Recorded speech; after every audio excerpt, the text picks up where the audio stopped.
We shall commence this module by discussing the federal system in India. There is a three-tier quasi-federal system in India. The constitution allocates the function to centre, state and local bodies. The constitution divided the subject among them according their micro and macro importance. In this system, the role of centre is more important on various criteria. This happens due to various difference in India according to religion, language, culture, geographical diversity, etc. and our previous experiences. The national important subject comes under the central government. So that important and valuable resource are in centre list, state and local bodies are depend on centre for their financial resources. The centre mobilizes the financial resource through various channels to states and local bodies. The Finance Commission and Planning Commission are the main agencies who provided the ways and criteria for resource mobilization. They evaluate the financial requirements of all the units of government and try to maintain the vertical and horizontal equity among the various tiers of government.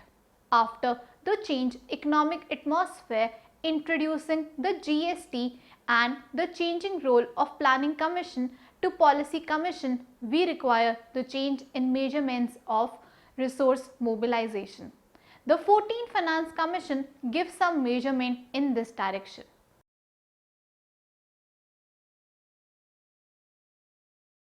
After starting this module, you shall be able to know the constitutional provisions of financial power both at centre and state level, learn about the role of Finance Commission in resource mobilization, learn about the role of Planning Commission in resource mobilization, learn about the changes in measures for resource mobilization. Let us now understand the constitutional provisions for division of subjects at government levels. The Indian Constitution has all the features of a federation with the specification of centres and the states' financial powers and functional responsibilities and the institutions required for a federal structure and a well-defined mechanism for intergovernmental transfers to resolve horizontal and vertical imbalances which characterize most federations. Next is taxation powers. There is a clear separation of the unions and the states' taxation powers in the Constitution. Under Article 246 of the Constitution, there are three lists named as the Union list, the State list and the Concurrent list. In terms of the listed subjects in the Union list including taxes, the exclusionary power to make laws lies with the centre. Similarly, the exclusionary power to make laws lies with states for the taxes listed in the state list. No taxes are listed in the concurrent list. 13 taxes are listed in the union list. The crucial taxes listed in the union list are income tax other than agricultural land, custom duties, excise duties, corporation tax, estate duty and taxes on sale and purchase of goods. 19 taxes are listed in the state list. The important taxes listed in the state list are land revenue, taxes on agriculture income, taxes on land and buildings, taxes on mineral, duties of excise on alcohol, taxes levied on sale and purchase of goods excluding newspapers, taxes on goods and travellers carried by road, taxes on vehicles, taxation on professions, taxes on luxuries including on entertainments, taxes on admission of goods into a local area and taxes on advertisements other than those published in newspapers and broadcast by radio or television. Next are expenditure responsibilities. The union and the state list under the 7th schedule prescribed in the Constitution under Article 246 contain subjects in respect of which the union and the states have exclusive jurisdiction to make laws respectively. Additionally, a few subjects are listed in the concurrent list in terms which both the Union and the states have concurrent powers for making laws. Resolution to the prevalence of broad pattern in other federations, themes of national importance such as defense, foreign affairs, money and banking, communications, national highways, shipping, ports, airways and macroeconomic management have been assigned to the Union. Themes of regional concern such as public order, agriculture, irrigation, public health and sanitation, roads and bridges not specified in the Union list and industries other than those declared by Parliament to be of strategic importance are allocated to states. The important subjects specified in the concurrent list are criminal law, administration of justice, contracts, forest, economic and social planning, population control and family planning, education and newspapers. The subjects listed in the Union and the state list broadly define the responsibilities related to the expenditure of the centre and the states respectively. Next is institutional mechanism for intergovernmental transfers. From the subject separation between the Union and the states, it is transparent that there is an asymmetry between the powers regarding taxation and the functional responsibilities. While the centre is allocated with taxes that generate higher revenue, states are assigned with more functional responsibilities. To resolve the concern of gap in the resources allocated to states and their responsibilities regarding expenditure, the Constitution provides an institutional mechanism in the shape of Finance Commission and other enabling provisions for the transposing of resources from the centre. Article 280 authorized the establishment of a Finance Commission within 2 years from the start of the Constitution and after that at the expiration of every 5th year or sooner as the President of India considers necessary. The obligations of the Finance Commission as specified under the article are: first, the distribution between the Union and the states of the net proceeds of taxes which are to be or may be split between them and the distribution between the states in accordance with their respective shares. Second, the principles which should govern the grants in aid out of the Consolidated Fund of India. Third, the measures needed to augment the Consolidated Fund of a state to supplement the resources of the panchayats and municipalities in the state. And fourth, any other matter referred to the Commission by the President in the interest of sound finance. All the taxes and duties referred to in the Union list with the exception of duties referred to in Articles 268 and 269 and surcharges referred to in Article 271 and any cesses levied for specific purposes shall be distributed between the Union and the states under Article 270. Article 268 refers to duties levied by the Union but collected and appropriated by the states. These are such stamp duties and such duties of excise on medicinal and toilet preparations as are mentioned in the Union list. Under Article 269, taxes on the sale of goods and taxes on the consignment of goods shall be collected by the Government of India but shall be assigned to states. Now, we will discuss the grants to states. There are two articles governing the grant in aid from the Union to the states. Article 275 subsection 1 provides for grants in aid of the revenues of such states as Parliament may determine to be in need of assistance and different sums may be fixed for different states. There are two provisions to clause 1 of this article.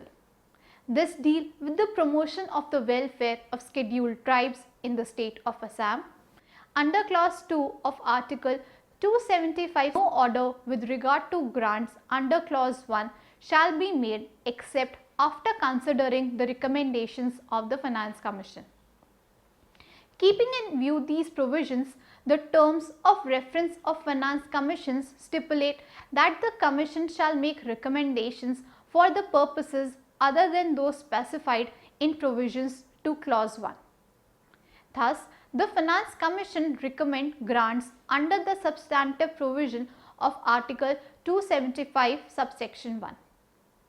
Grants under Article 275 are charged on the Consolidated Fund of India. Under Article 282, the Union or a state can make any grants for any public purpose, notwithstanding that the purpose is not one with respect to which Parliament or the legislature of a state, as the case may, make laws. Unlike the grants under Article 275, which can be dispensed only on the recommendations of the Finance Commission, constitutional provisions mission and are charged. Grants under Article 282 can be made with no such restriction and are voted. Next is public borrowing. Article 292 and 293 define the borrowing powers of the Union and the states respectively. Under Article 292, the executive power of the Union extends to borrowing upon the security of the Consolidated Fund of India within such limits, if any, as may from time to time be fixed by Parliament by law. This power extends to giving guarantees. Article 293 empowers a state to borrow within the territory of India upon the security of the Consolidated Fund of the state. Thus, states can borrow only within the territory of India. Clause 2 of Article 293 imposes the condition that a state may not raise any loan if any part of the loan extended by the Government of India remains outstanding. In such cases, the permission of the Government of India is required for a state to raise a loan. Now, we will move on to discuss the measures taken by Finance Commission. In analyzing intergovernmental transfer mechanism in India, it is very important to know that various finance commissions have taken measures on the basis of a few criteria. First, FC. Income taxes were shared in the following way: 80% on the basis of population and 20% on the basis of revenue collection of the state. 40% of the net proceeds of excise duties were to be distributed among the states on the basis of population. Second FC. Income taxes are to be distributed in this way: 90% of tax collection was to be distributed on the basis of population and 10% on the basis of revenue collection. 25% of the net proceeds from excise duties were to be distributed among states. Third FC. For income taxes, 80% was distributed on the basis of population and 20% on the basis of revenue collection of the state. In case of excise duty, there is an increase in the number of commodities in the divisible pool from 8 to 35 by including all commodities on which duties were collected in 1960-61 but reduced the state's share from divisible pool from 25% to 20%. Fourth FC. 80% on the basis of population and 20% on the basis of revenue collection of the state income taxes were shared. In case of excise duty, the number of commodities had been increased to 45. The share of commodities was retained at 20%. Fifth FC.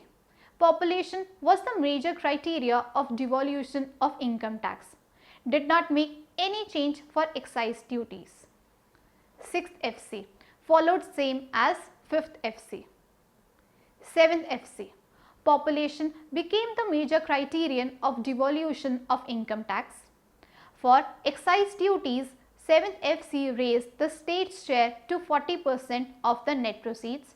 25% weightage was equally given to population. Increase in per capita income of the state. the percentage of poor in each state, a formula for income equalization between states. 8th FC. For income taxes, first 10% on the basis of income tax collection. Second, out of remaining 90%, 25% on the basis of population, 25% on the basis of inverse of per capita income of the state multiplied by population, 50% on the basis of the distance of per capita income of a state from the highest per capita income state multiplied by population of the state.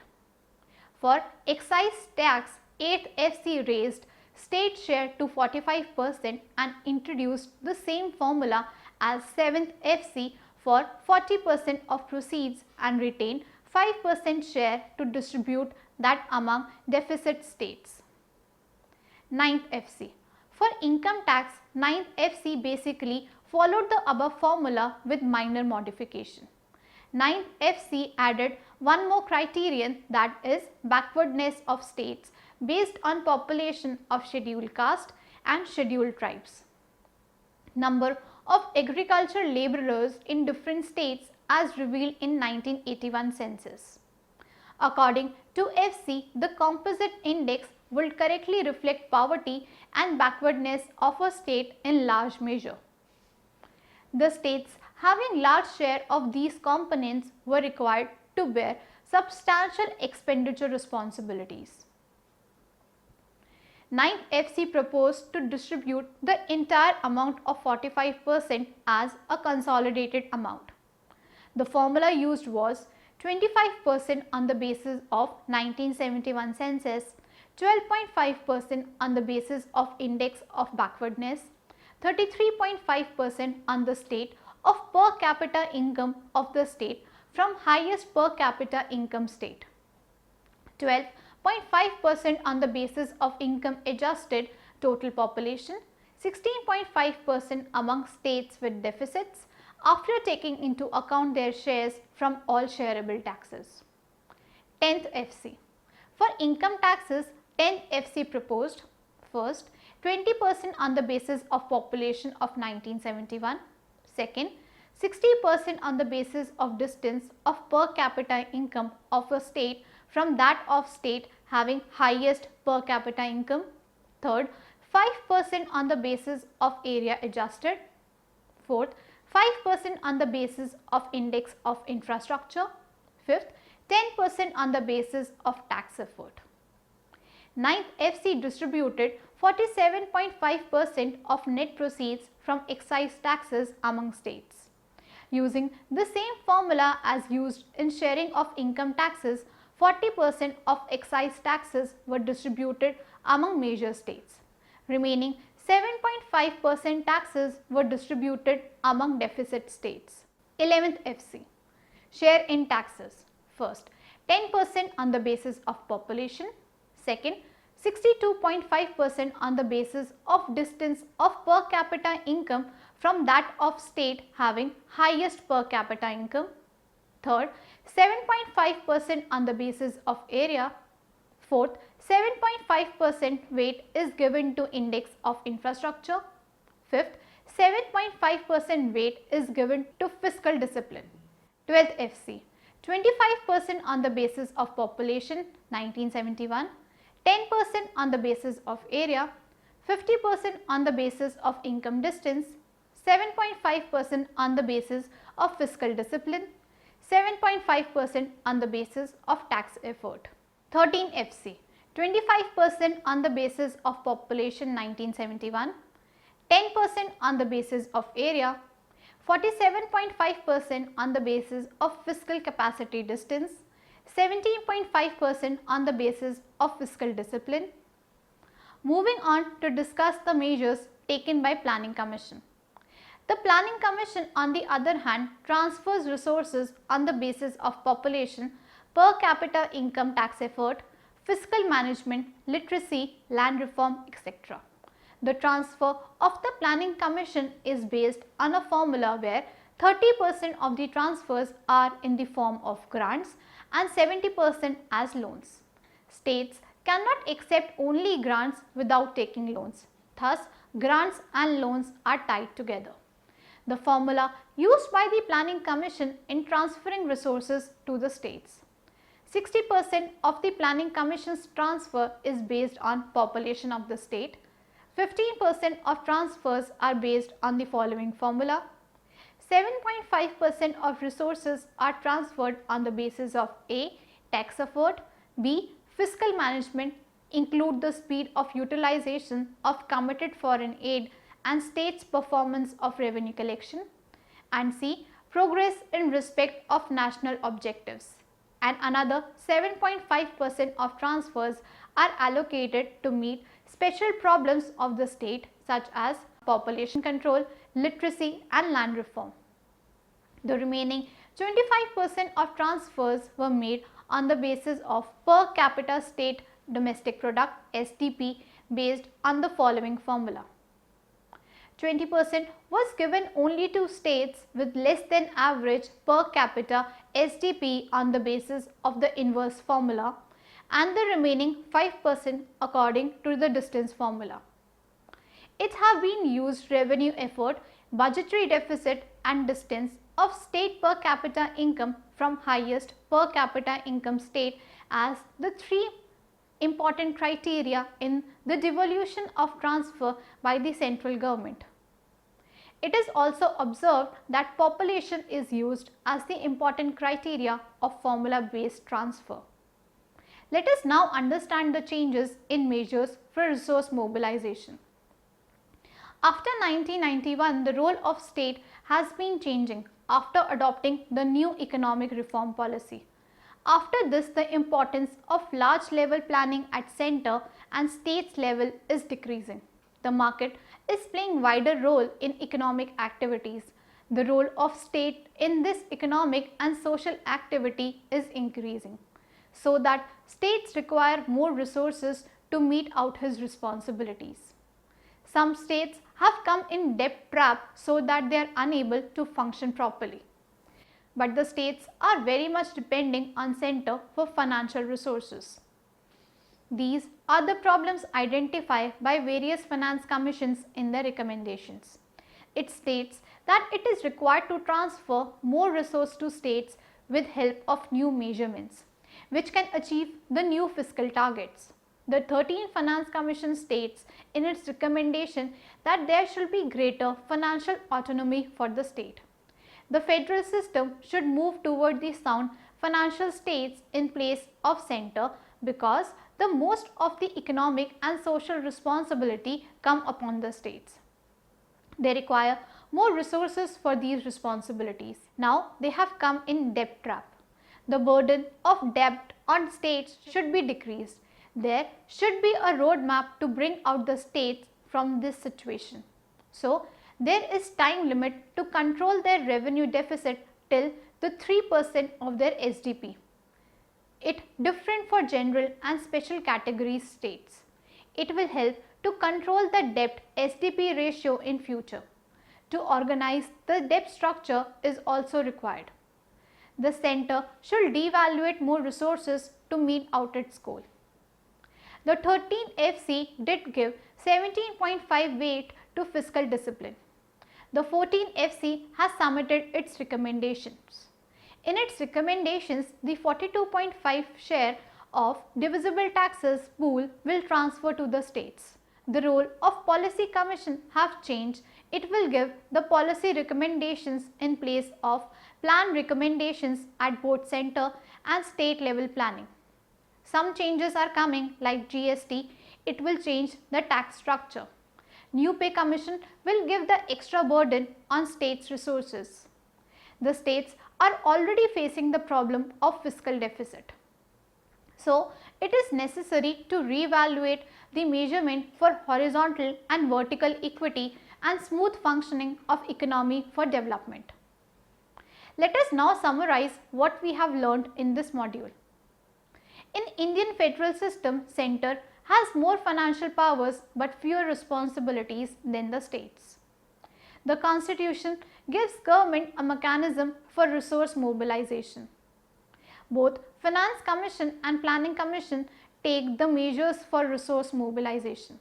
There is a change taken place in measures in current scenario.